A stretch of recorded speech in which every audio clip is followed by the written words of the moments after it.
Right, now we're going to do the accelerated stall, which is not too difficult for your private guys. This is not a required maneuver, although you probably will be introduced to it, at least if you're flying with me anyways. And for the commercial guys, it's absolutely something you have to do. We're going to sit here about 90 knots. It's going to be about 40% load.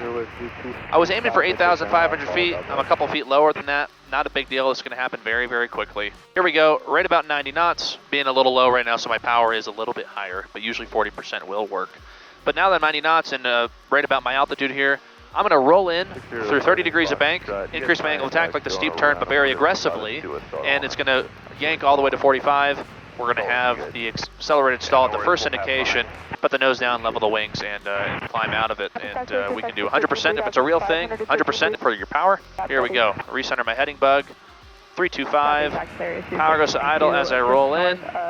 Through 30 degrees, slapping the rudder, increasing already. Boom.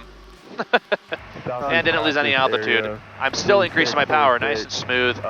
Airplane's just a beast. Not a very hard maneuver.